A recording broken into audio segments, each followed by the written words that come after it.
Good afternoon and welcome to the Midday News. Here's what we have in the bulletin. Opposition leader Mark Golding admits he remains a British citizen.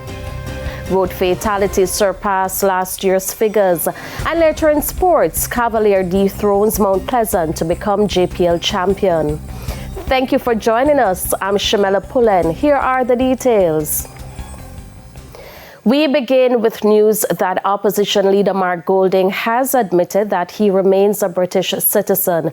He was quoted in the Gleaner saying there is no legal basis for him to renounce his citizenship in the United Kingdom at this time. The admission comes days after he made a statement on the matter. Kirk Wright reports. Opposition leader Mark Golding arriving at a divisional meeting in St. Ann Friday. Days prior, he had been under pressure by the JLP to declare whether he was a British national. On the issue, he repeated much of what was outlined in a news release Saturday. Born in Jamaica, born at UC, grew in Jamaica. Never worked anywhere other than Jamaica in my entire life. And I'm here to serve the people of Jamaica, especially the masses of Jamaica who need a PNP government to look about the business of the country in a way that empowers them and protects them. What you mean? Them are talk about citizenship. We can't help the fact that my father come from England. Then he went further. Jamaica needs a government of accountability, transparency, and integrity. Fast forward to today, Mr. Golding, in an interview with the Gleaner, admitted that he is a British citizen. In the article, he stated he had not renounced his British citizenship as it was not legally necessary. He referenced the section of the Constitution which speaks to Commonwealth citizens serving in office. In his initial response on the matter, Mr. Golding stated that he had a Jamaican passport and, like other Jamaicans, he applies for visas for countries such as the United States and the UK to go there. Kirk Wright, TVJ News. Meanwhile, prior to Mr. Golding's admission, PNP members came out in strong defense of their party leader. Members of the party were in Manchester and Portland on the weekend. The details in this report. The People's National Party has described questions about the citizenship status of PNP President Mark Golding as a smokescreen. President of the Women's Movement, Patricia Duncan Sutherland, did not hold back as she defended Mr. Golding at a divisional meeting in Manchester Sunday. She contends that there should be no question about his Jamaican roots. We do not criticize any Jamaican because of their color, their skin, because whether them is man or woman, or because of how much money they earn. We don't do that. That's what we mean when we say out of many one people. Okay? So, and I want to tell you, when you criticize, please, especially do not criticize the next Prime Minister of Jamaica, Mark Jefferson Golding. PNP Deputy General Secretary Nikisha Burchell says despite Mr. Golding's dual citizenship status, he is still eligible to represent his party and country. But me know say PNP smart. You all know that even if you have a British passport, you can still be a political representative in Jamaica, don't? You would not be going against the Constitution, isn't that right? So labor rights really don't, all of them over there don't. Nobody can pull nobody frack tail and say, left now one day, no make no sense. A back class, everybody there. The PNP members also affirmed their support to Mr. Golding, stating that he will lead the party to victory when the next general election is called. The general election can be called anytime. Him can call it tomorrow. There is nothing legally to stop him from calling it. And remember me telling you early, a drowning man catch on to a straw.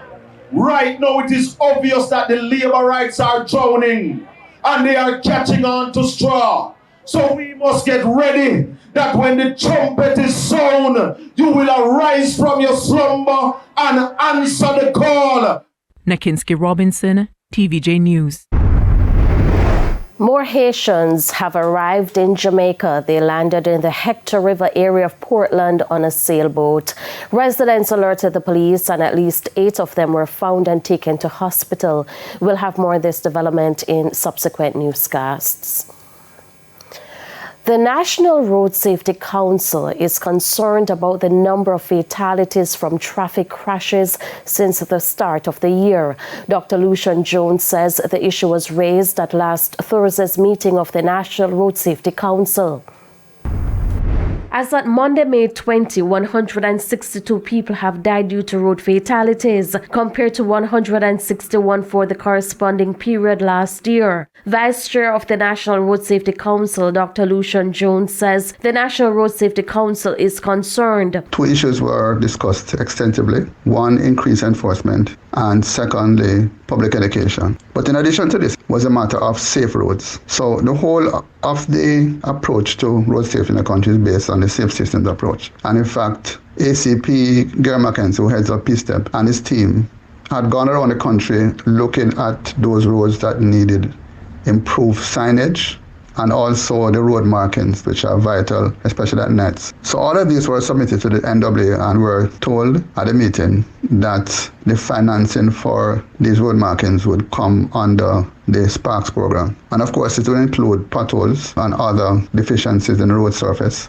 St. James and St. Anne, according to Dr. Jones, will also be under the radar. Other agencies will be brought in to be a part of the consultation process. What was not addressed at the meeting, but what is in train, is we're hoping to have IRAP, International Road Assessment Program, come to Jamaica, which will assess your roads and assign a star, 1 star being the worst, 5 star being the best, and tell you how to bring your road network up to at least a 3 star. And hopefully when this happens, we will have a significant dent by this kind of measure in the number of people who are dying. So we are looking at this very comprehensively and in a holistic fashion. And hopefully with the numbers, the measures which have been announced so far, we will see a significant reduction in the fatalities going into the summer and later in the year.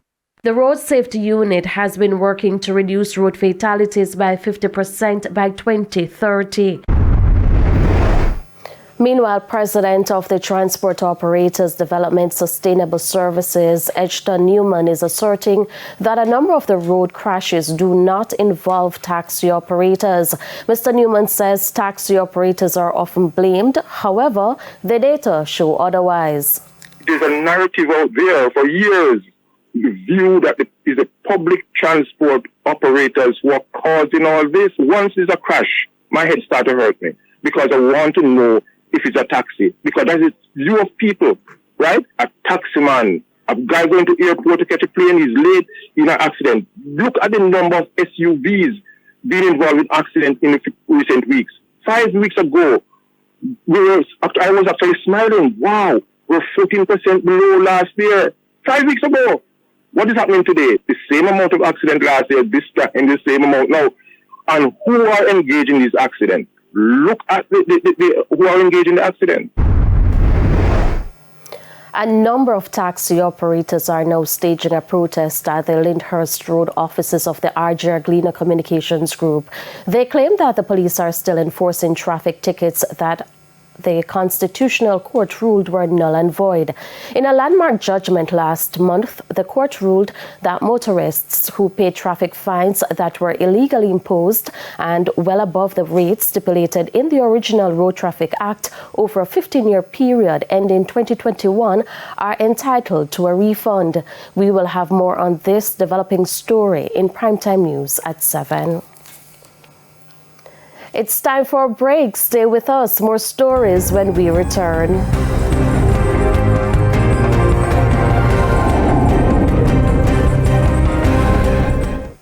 Welcome back to the Midday News.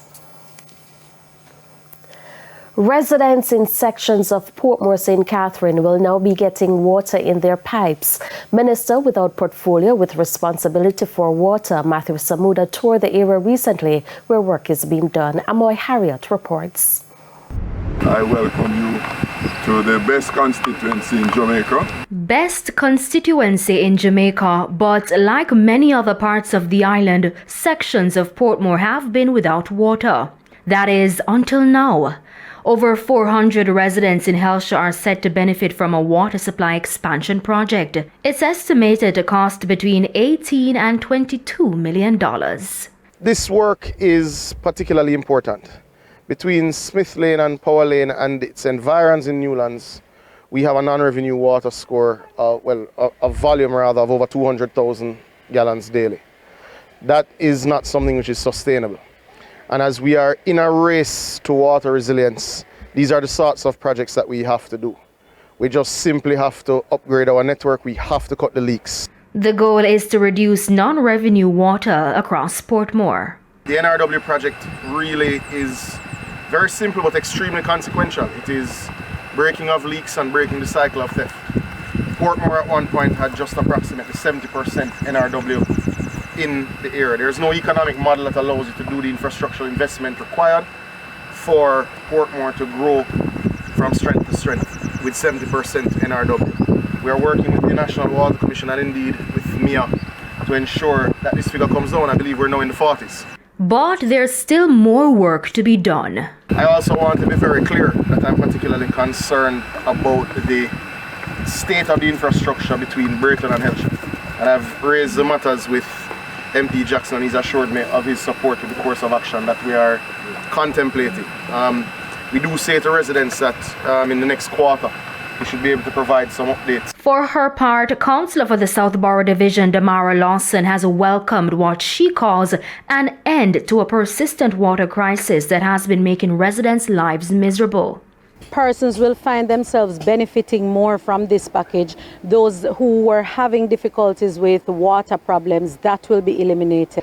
As is evidenced by the heat wave which we're experiencing this week, the realities on water supply will become more stark. We simply cannot pump water into the ground, and we will have to make every drop count.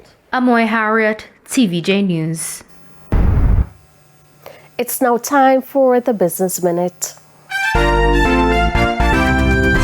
VM Investments Limited is reporting a roughly 2,500% increase in net profit at the end of its first quarter. For the 3-month period ended March, the company, which is a member of the VM Group, made $510.2 million.